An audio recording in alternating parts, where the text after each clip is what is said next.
विशाल और मैं आपका स्वागत करता हूं विशाल कोचिंग क्लासेस में। हम लोग पढ़ रहे हैं क्लास 10th की फ़िज़िक्स। क्लास 10th की फ़िज़िक्स में हम लोगों ने परावर्तन कंप्लीट कर लिया है। अब हम लोग पढ़ रहे हैं अपवर्तन। अपवर्तन में हम लोगों ने पहले लेक्चर में देख लिया था कि अपवर्तन किसे कहते हैं, अपवर्तनांक क्या होता है, माध्यम क्या होता है, प्रकाश की किरण जो चलती हैं उसका वेग क्या होता है, किन किन माध्यम में इसका वेग क्या क्या हो सकता था। इसके साथ साथ हम लोगों ने देखा था सघन माध्यम क्या होता है, विरल माध्यम क्या होता है, और उसके हम लोगों ने यहाँ पर एग्जाम्पल भी देखे थे कि हम लोगों ने विरल माध्यम की जब बात की थी तो विरल माध्यम क्या था, जैसे वायु। सघन माध्यम की बात की थी तो जल और कांच, इसके बारे में भी बात की थी हम लोगों ने।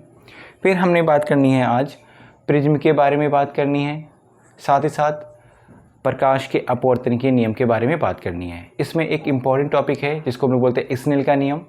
वो भी बहुत ज़्यादा इम्पॉर्टेंट है क्योंकि एग्ज़ाम में कई बार वो पूछा गया है। तो आइए देर ना करते हुए हम लोग स्टार्ट करते हैं।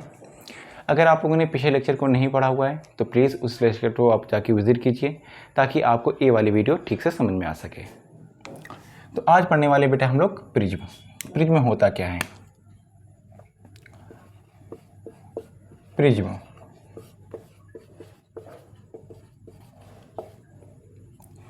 आपने ऐसा कुछ सिंबल देखा होगा जिसको आपने बोला होगा त्रिभुज, ठीक है ना। लेकिन अगर हम लोग इसको ठोस के आकार में देखें तो यही त्रिभुज हमारा बन जाता है प्रिज्म, ठीक है ना। अगर हम लोग इसको पीछे का भाग इसका देखना चाहें तो पीछे का भाग कुछ ऐसा होता है, देखेंगे। थोड़ा सा पीछे बढ़ा दिया हम लोगों ने, ठीक है ना, ऐसा करके देख लीजिएगा। आप विजुअल कर सकते हैं इसको, या फिर अगर आपको ऐसे विजुअल नहीं करना है तो आप ऐसे विजुअल कर सकते हैं, ऐसे करके एक पार्ट ऐसे बना सकते हो, ऐसे करके, ऐसे करके, ठीक है ना। अगर आप देखो तो ये हमारा 3 डायमेंशन का फिगर दिख रहा होगा। तो प्रिज्म की आकृति कुछ ऐसी ही होती है, ठीक है ना। प्रिज्म को अगर आप देखना चाहो तो आपके स्क्रीन पर है, वो देख सकते हैं हम लोग कि इसमें आयत और त्रिभुज का संयोजन होता है, ठीक है ना। कि आयत और त्रिभुज को मिला करके हम लोग क्या बनाते हैं, प्रिज्म बनाते हैं। प्रिज्म की आकृति तो आपने देख ही ली, ऐसी होती है, ठीक है ना। प्रिज्म में अगर हम लोग प्रकाश डालें, श्वेत प्रकाश, प्रकाश की किरण यहाँ पे अगर हम लोग की पड़ जाए तो क्या होता है बेटा, वहाँ पे ये 7 रंगों में टूट जाता है। 2, 3, 4, 5, 6, 7 रंगों में टूट के वो बाहर की ओर निकल जाता है।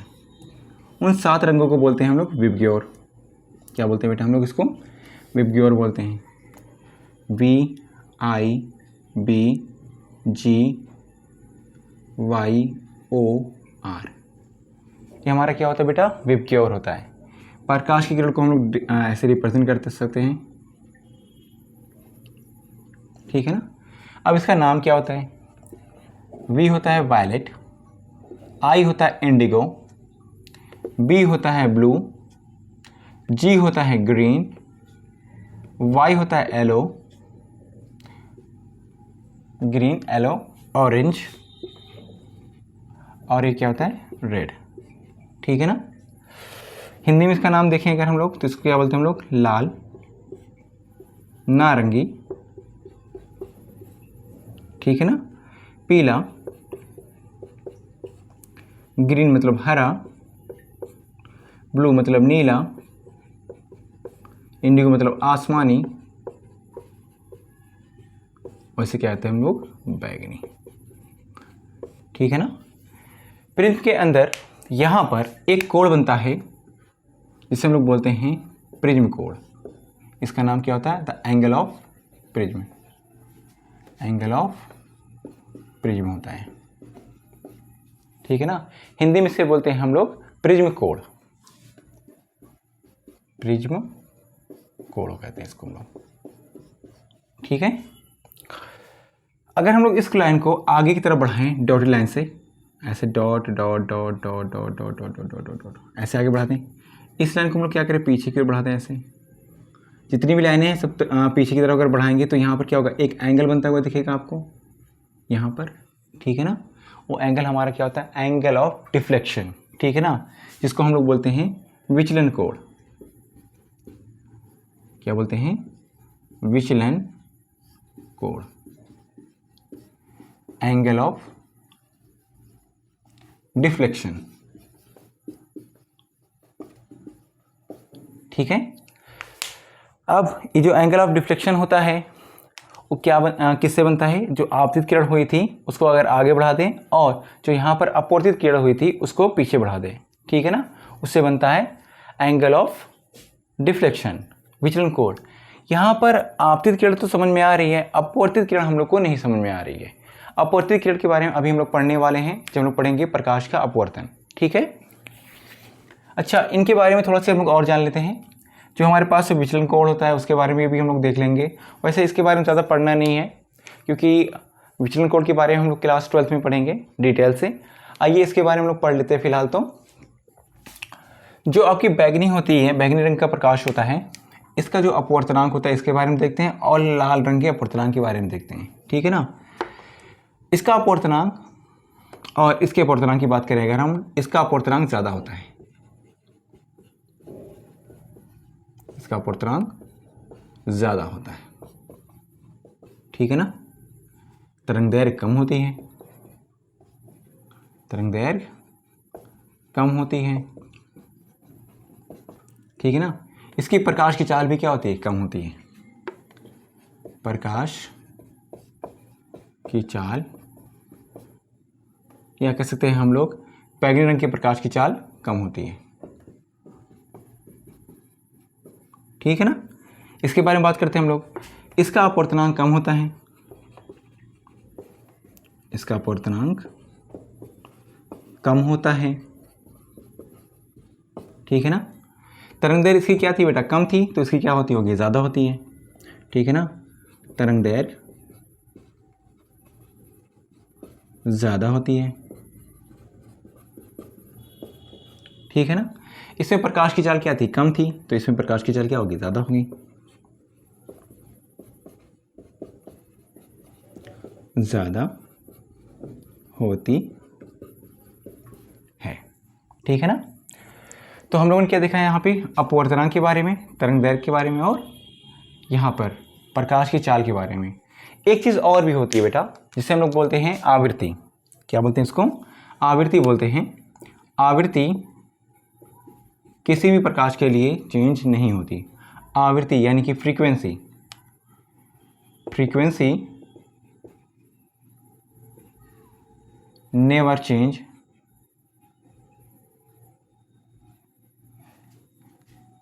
Any colour for any colour, ठीक है ना। ये हमारी क्या होती है, कांस्टेंट होती है फ्रीक्वेंसी। कभी कभी सवाल ऐसे पूछ लिया जाता है कि प्रकाश की चाल मान लो इतनी है, उसकी तरंगदैर्घ्य इतनी है, तो उसकी आवृत्ति क्या होगी, ठीक है ना। तो आप कहेंगे सीधा सीधा कि प्रकाश की जो आवृत्ति होती है वो किसी भी माध्यम में चेंज होने वाली नहीं होती है, ठीक है ना। अच्छा, इसके बारे में तो देख लिया हम लोगों ने, ठीक है ना। यहाँ पर विचलन कोण की बात करें हम लोग, ठीक है ना। विचलन कोण को हम लोग डेल्टा से रिप्रेजेंट करते हैं और ये बहुत ही छोटा होता है, इसलिए इसका नाम हम लोग बोलते हैं अल्पतम विचलन कोण। इसको डेल्टा एम से रिप्रेजेंट करते हैं, ठीक है ना। अच्छा, इसके बाद हम लोग को पढ़ना है क्या, प्रकाश के अपवर्तन के बारे में। उसके पहले आप इसका स्क्रीनशॉट ले सकते हैं, ठीक है ना। इसका स्क्रीनशॉट ले लीजिए ताकि हम लोग अगला जो है टॉपिक पढ़ सकें।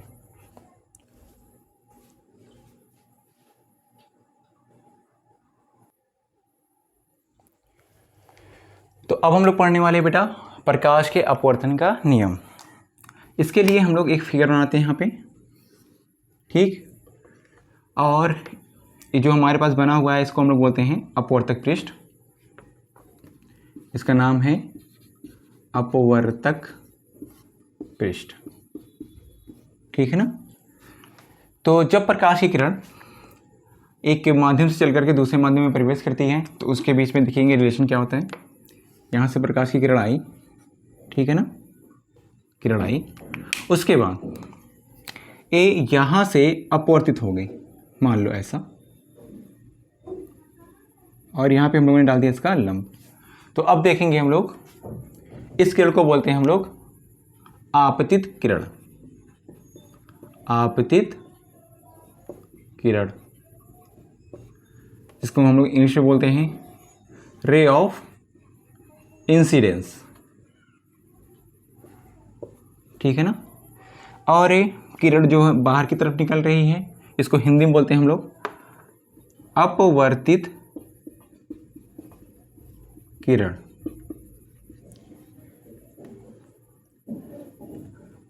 इसको बोलते हैं हम लोग इमर्जेंट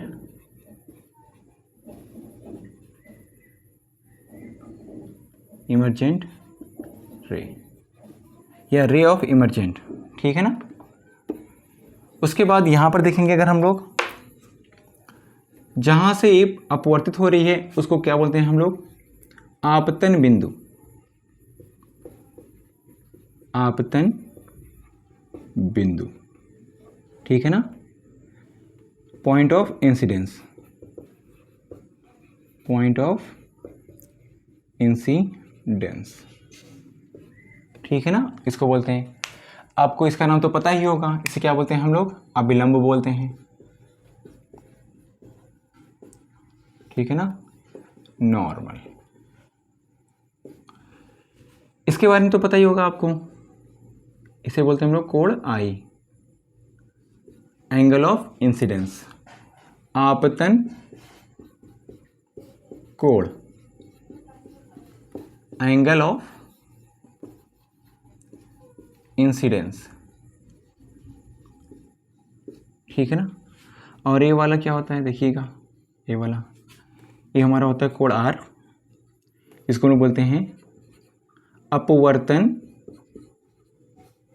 कोण, अंग्रेजी में बोलते हैं इसको हम लोग एंगल ऑफ इमर्जेंट या रिफ्रैक्टिव एंगल बोलते हैं इसको, रिफ्रैक्टिव एंगल,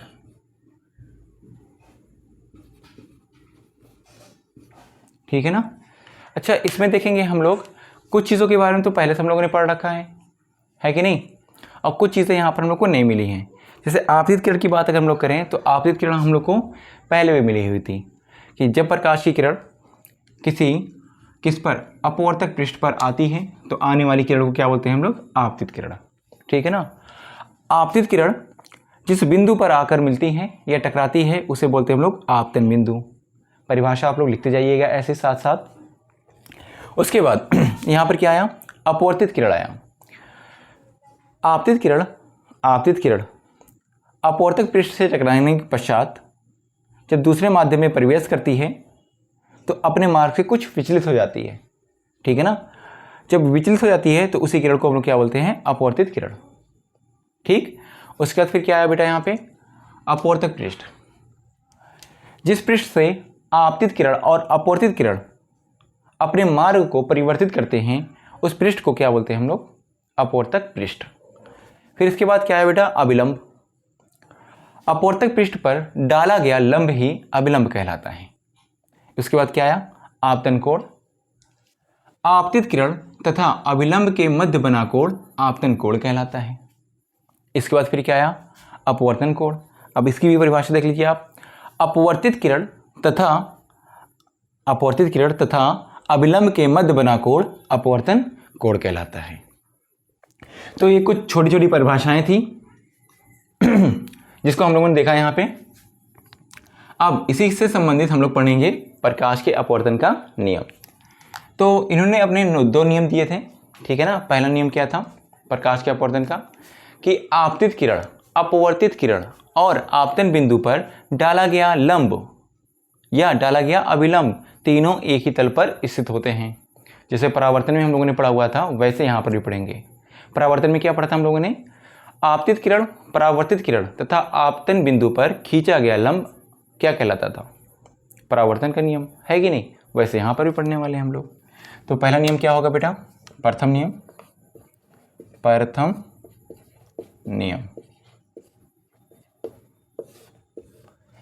क्या होगा, आपतित किरण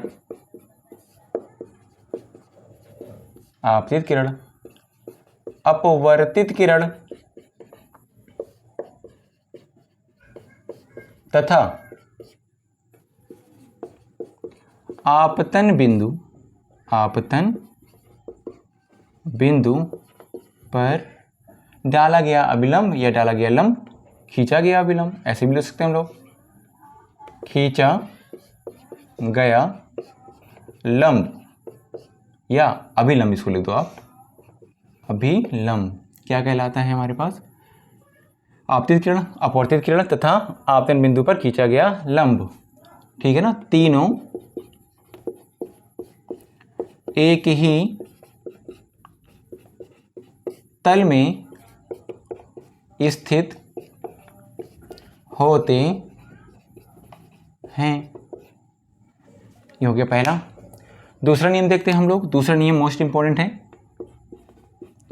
द्वितीय नियम, ठीक है ना।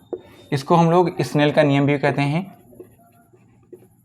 स्नेल का नियम भी कहते हैं, ठीक है ना। दूसरा नियम क्या था, आपतित, देखो यहाँ पर जो कोण बन रहा था, पिछले वाले हम लोगों ने क्या देखा था कि आपतन कोण और परावर्तन कोण आपस में बराबर थे, लेकिन यहाँ पर क्या होंगे, बराबर नहीं होंगे, ठीक है ना। तो यहाँ पर हम लोग दूसरा नियम लिखने वाले हैं, आपतन कोण की ज्या, यानी कि इसको हम लोग बोलते हैं क्या बेटा, साइन बोलते हैं, आपतन कोण की ज्या तथा अपवर्तन कोण की ज्या, यानी कि यहां पर भी क्या है, साइन लिखेंगे हम लोग, ठीक है ना। का अनुपात सदैव नियतांक होता है,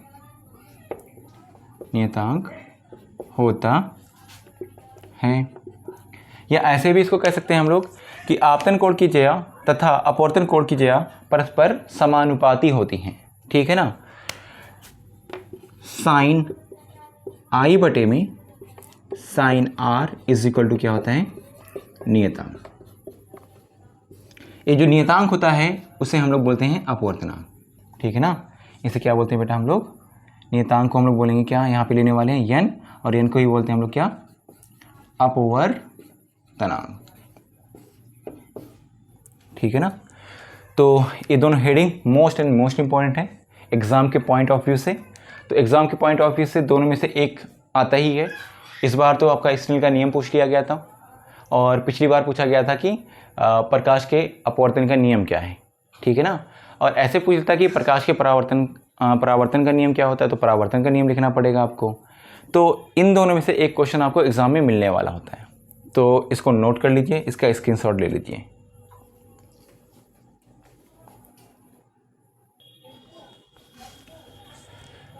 अब हम लोग माध्यम से संबंधित कुछ दो प्रॉपर्टी देखने वाले हैं यहाँ पर, क्योंकि वो हर एक क्वेश्चन में काम आएगी। पहला क्या होता है, पहली प्रॉपर्टी है, ऐसे लिखते हैं हम लोग कि माध्यम संबंधित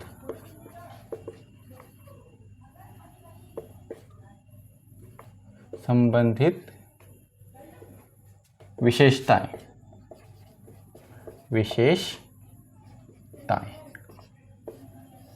ठीक है ना। देखिए पहला क्या है, जब प्रकाश विरल माध्यम से सघन माध्यम में जाता है,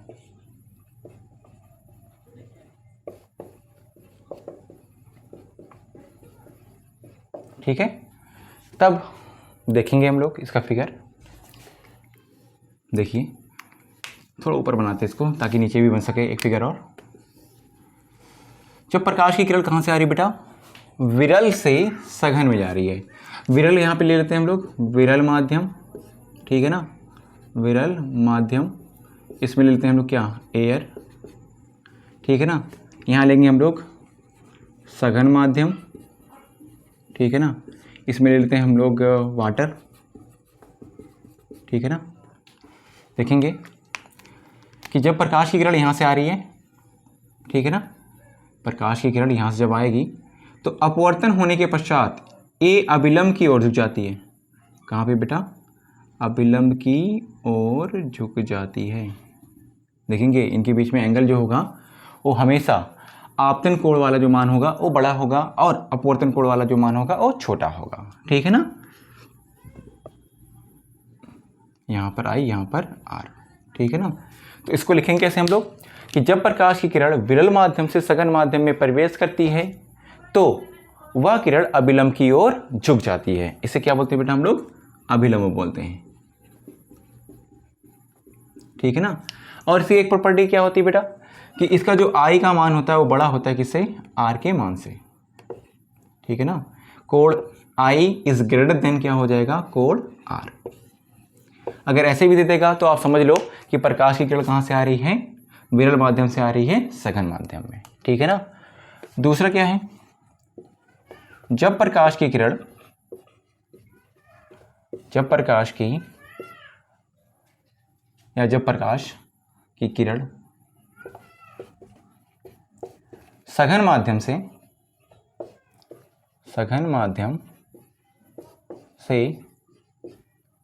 विरल माध्यम में आती है,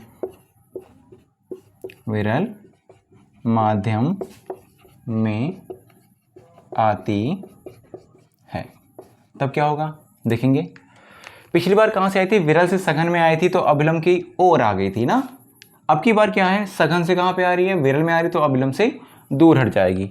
इसका भी फिगर बनाते हैं हम लोग। देखेंगे यहाँ पर हमारा क्या है? सघन माध्यम है, सघन, और ये हमारा क्या है नीचे बेटा? विरल माध्यम, ठीक है, माध्यम। तो देखिए प्रकाश की किरण हम लोगों ने ऐसे भेजा, ठीक है ना। अब ये अपवर्तित होने के पश्चात वो ऐसे निकल जाएगी, ठीक है ना। और यहाँ पर देखेंगे हम लोग एंगल जो हमारे पास आई है और जो हमारे पास एंगल बन रहा है आर, ठीक है ना, दोनों एंगल बन रहे होंगे। इसको हम लोग क्या बोल सकते हैं बेटा? वाटर ले सकते हैं हम लोग, ठीक है ना। इसको बोल सकते हैं हम लोग क्या है? एयर है। तो यहाँ पर क्या देखा हम लोगों ने? आई का जो मान है इसमें क्या था? बड़ा था, इसमें क्या हो जाएगा? छोटा हो जाएगा। किससे? आर से, ठीक है ना। क्या हो जाएगा? लेस देन हो जाएगा कोण आर, ठीक। इसको लिखेंगे कैसे हम लोग?